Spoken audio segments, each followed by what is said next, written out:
Sa hukay na may lalim na halos 300 talampakan, bababa ang magkaibigang Edimar at RG.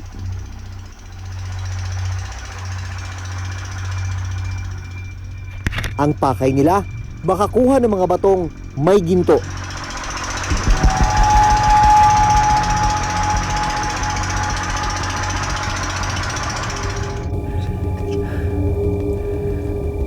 Ilaw na nakatali sa ulo ang tangi nilang liwanag. Maingat ang bawat pagtapak. Isang maling galaw, pwede silang maaksidente. Doble ingat, saka dasal na lang.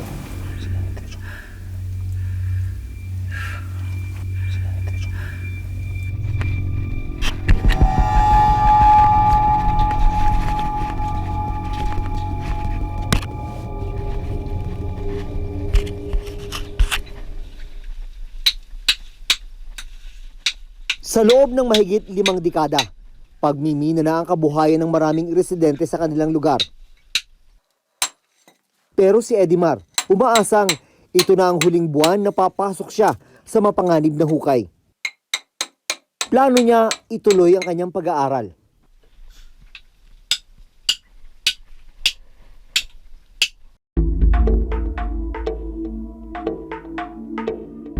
Si Edimar, mga 8 taong gulang pa lang nung nasubukang pumasok sa minahan. Ngayon, papakita ni Edimar sa amin kung ano yung sitwasyon sa ilalim ng buho. Susubukan naming babain ang hukay na pinagmiminahan ni na Edimar. Mag-iisang taon na mula ng hukayin ng grupo ni na Edimar ang butas na ito.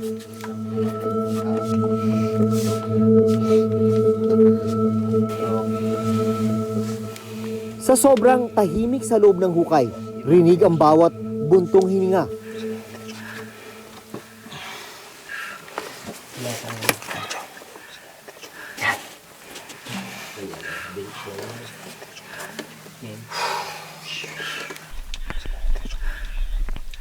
Ang mga kahoy sa gilid ng hukay ang nagsisilbing hawakan at apakan pababa. Minsan nga, madulas-dulas ka dyan sa baba eh. Sa sobrang hirap ng pagbaba mo, magkakasugatan yung kamay mo, bababagsakan ka ng mga bato, malalaking bato. Titiisin mo kaysa naman sa malaglag ka. Buwis buhay din, pero yan, kailangan din talaga eh. Kaysa naman sa mamatay lang sa gutom. Pagbaba pa lang, hirap na. Habang lumalalim, mas lumiliit ang butas na dinaraanan namin.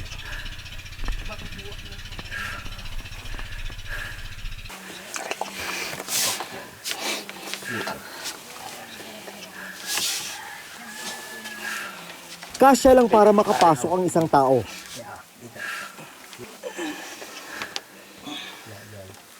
Last white ulit. Abutin mo to ng Ang paa. dito ka bumaba na yung bababa na yung kamay mo. Sa pagbaba pa lang. Kaya mga first timer, mahirap na. Yung hangin, okay pa naman. Sana yung lupa, kaya medyo madulas na. Pag hindi ka talaga sanay, hindi mo alam kung ano yung susunod mo ahapakan eh. Ganyan. Oo, abutin mo. Okay yan? Huwag ka sa masyado para makontrol na ganyan, baka dumulas ka bigla. Ganyan. Okay yan? Kontra dito. Haw ka dyan. Dito. Ito, sisimula na yung pagpasok sa unang tunnel. Medyo dito pa lang, huminipis na yung hangin. Na? Pag-uwi ka sa Oo nga, lalo pag hindi ka sanay. Pagkatapos babain ng butas, kailangan namang sumuot sa mas makipot na tunnel. Kaya nyo pa dito yung doon madulas na doon. Dito nyo naman yung taas yun. Kasi maliit yan. Dito maluwag pa to. Pangalawa pa nga lang natin. Wala pa nga kayo sa 1/4 eh. Isang gulot pa lang. Yan na, sikit na dyan. Kasi ito biglang ganito yung parang taas na. Ayun, ang sikit doon. Oh. Ayun, oh. Sobrang delikado pero yun nga, palaging doble ingat. Pag nandito ka sa ilalim, ano ang iniisip mo para ipagpatuloy yung ginagawa mo sa kabila ng panganib? Yung makakuha ng maraming ginto tapos makauwi ng pera sa pamilya. Tapos yung yung sinasabing high grade na pero marami yung ginto. Tapos yung malaki yung kinilo yung kukuha ng ginto. 2 tubo ang nakalinya pababa ng tunnel. Sa isang tubo, dumadaloy pababa ang hangin mula sa compressor sa itaas. Ang isa namang tubo, hinihigop ang tubig mula sa ilalim ng minahan. Saan nagagaling ang tubig? Sa ilalim. Yung mga house na to, yun ang hinihigop ng Okay. Pero kaming mga makina doon. Ito yung mga Malamig naman pala rito, no? malamig dito kasi may butas pa.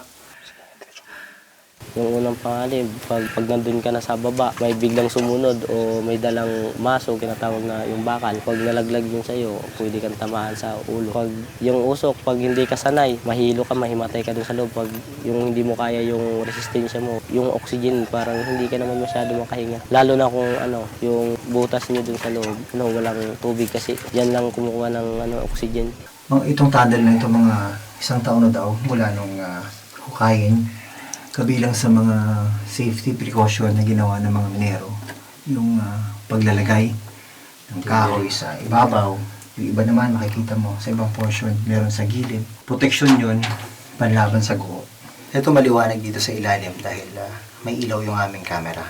Pero kung aasa ka lang talaga dun sa ilaw na bit-bit ng mga minero, ganito lang yung makikita.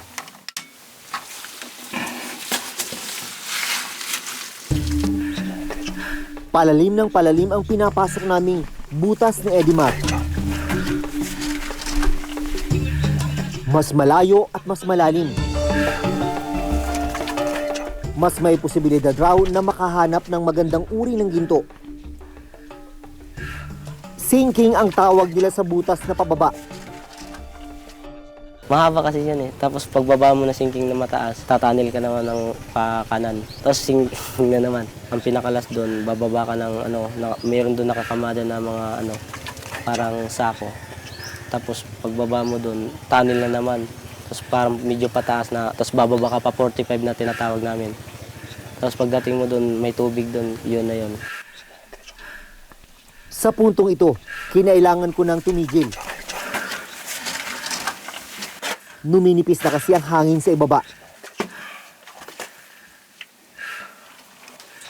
Pero si Edimar, nagpatuloy sa pagbaybay sa tunnel at pagpasok sa butas. Nang makarating sa mismong pinagkukunan ng batong may ginto, agad na nagtiktik sina Edimar.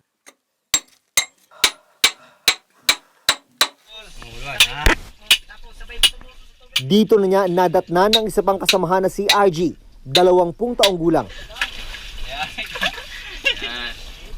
Pag nandun na kami sa pinakailalim, sa aming kinukuha na ng ginto, tulong-tulong na yan.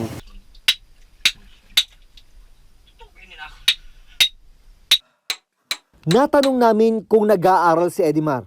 Dito ko nalaman na scholar at honor student si Edimar bago siya tumigil at mapasabak sa minahan. Nag-stop out of school yun na yan. Nang napatay ang kanyang ama noong 2013, nawala ng naghahanap buhay sa kanilang pamilya. Kaya napilitang huminto si Edimar sa pag-aaral. Kaya hindi na natin tignan. Pagkatapos ng 2 oras sa pagmimina, isinako ni Edimar ang mga nadurog na bato.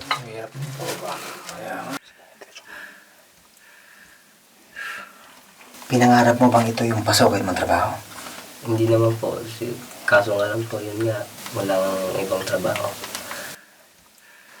Kung mahirap yung pababa, sabi ng mga minero, mas mahirap yung papanik. Madulas yan po. Madulas nga eh. Tao ka dito. Biglang madulas. Takpang po. Yan.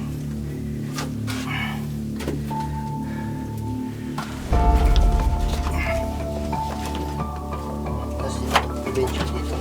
Yan. Pataas kasi yun. Pero sakay. Kumusta kuya? Sanay naman.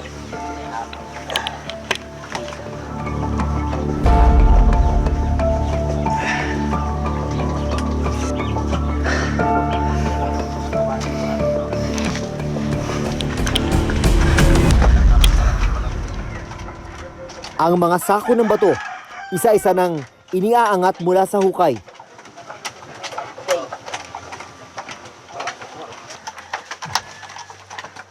Sa itaas, nalaman namin kasama rin ni Edimar sa pagmimina ang nakatatandang kapatid na si Edison. 25 taong gulang. Ipinakita sa amin ni Edimar kung anong klaseng bato ang hinahanap nila. Tinikit namin sa baba na mga bato namin, mayroong mga kurit na puti. Na dito yung ano na mga ginto, dumidikit. Kasi meron din mga bato na walang ginto. Yung tinatawag naming siding, tinatapon na yun kasi wala naman yung laman ng ginto. Tapos yung merong parang 2 layers lang, parang dalawang guhit, yan ang sinusunod namin. Pag lumaki yan, tapos merong ginto, yan tinatawag naming high grade, mayaman sa ginto.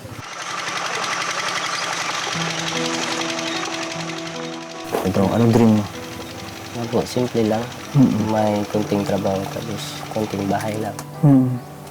Saka kahit hindi na masyadong malaki yung sahod, basta yung tama lang makakain sa tatlong araw, tapos may pambili ng pangangailangan. Nakakaingit naman pag nakita mo na yung mga kabatchmate na nandun na nag-aaral na sila. Nakasuot na ng toga. Okay. Samantalang ikaw, pumapasok ka ng butas ngayon. Sinayang lang yung opportunity na hindi dapat sayangin.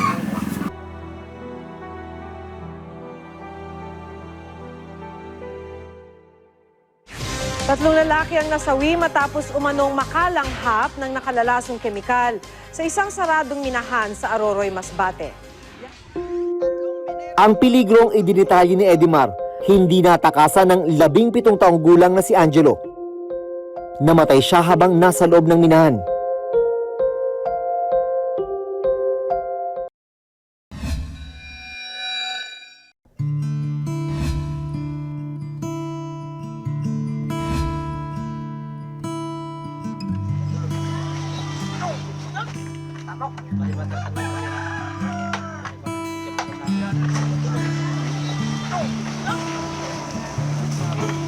Pagkatapos may ahon ni na Edimar ang mga tiniktik na batong may ginto, ibiyabiyahe ang mga sako papunta sa gilingan ng bato.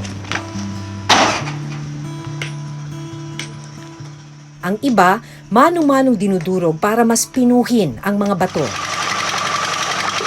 Ang ibang mga bato idinaan sa makina. Para mahiwalay ang ginto, gumagamit sila ng nakalalasong kemikal na mercury. Lubhang mapanganib sa kalusugan ng mercury.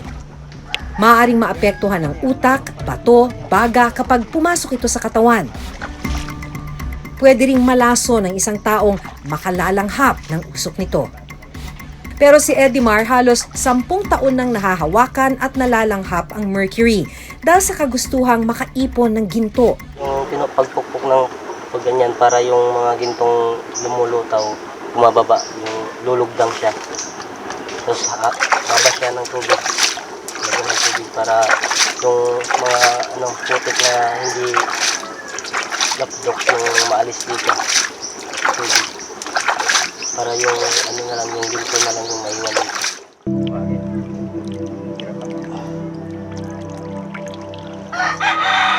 Yung naiiwan. Yan na yung maliliit na kwan.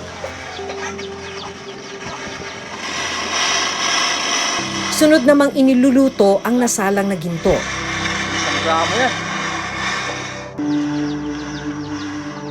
Yung ganitong kaliit ginto, umabot ito ng 1.4 grams.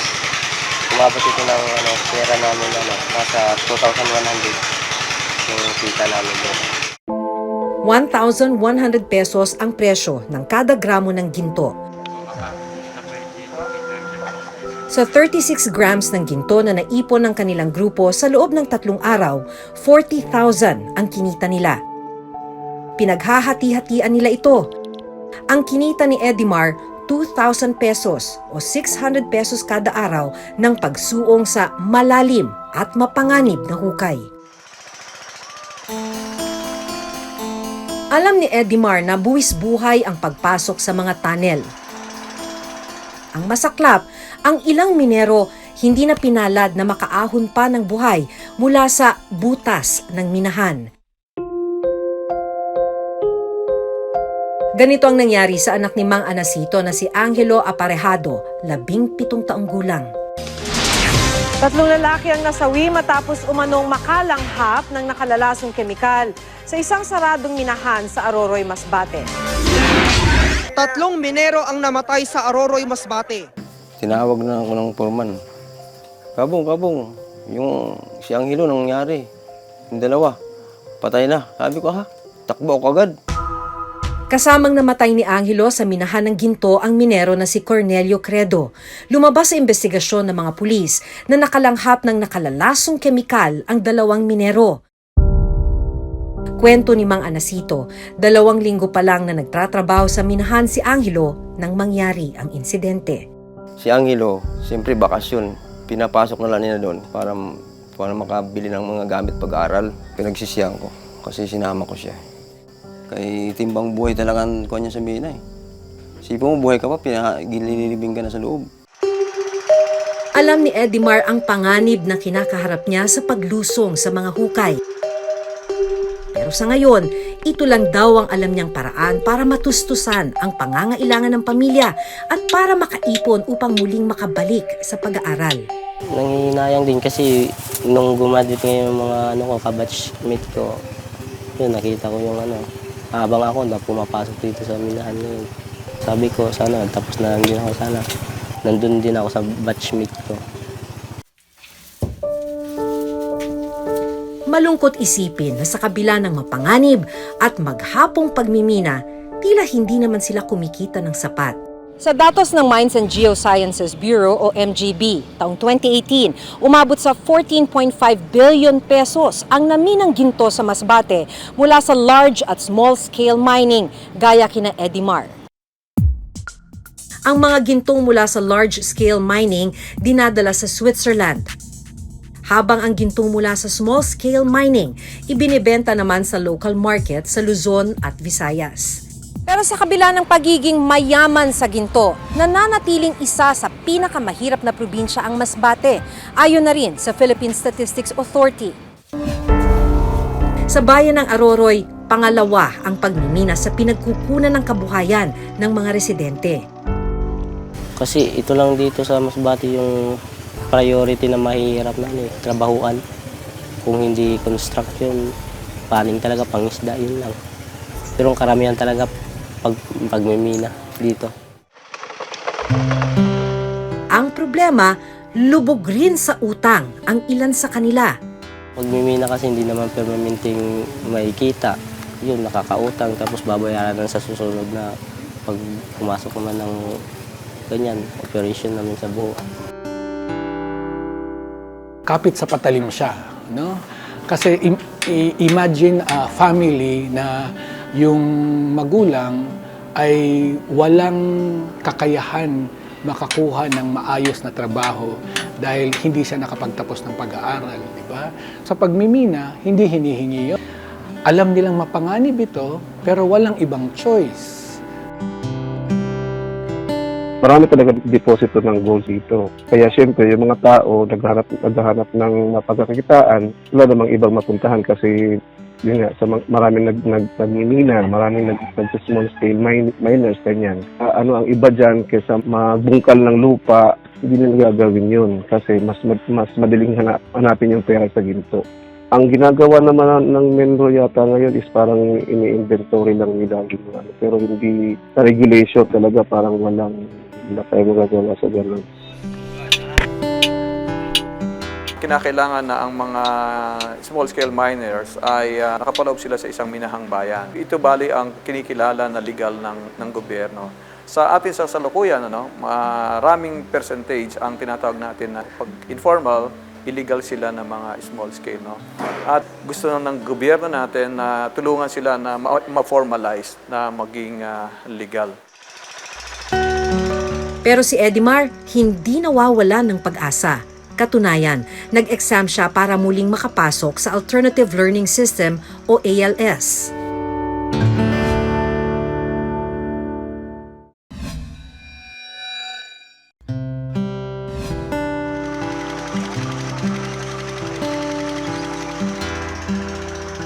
Sa bawat pababa ni na Edimar sa butas, isang paa nila ang nasa hukay. Sa paglusong niya sa malalim na minahan, umaasa siyang darating ang panahon, tuluyan siyang makakaahon. Hindi naman siguro ganito na lang palagi. Maganda yung trabaho, hindi man ganong malaking sahod, basta hindi masyado ganito buwis-buhay ba sa pagmimina. Hanggang sa susunod na Huwebes, ako si Maki Pulido. Ako si Jun Veneracion at ito nakatala sa aming Reporter's Notebook. Notebook.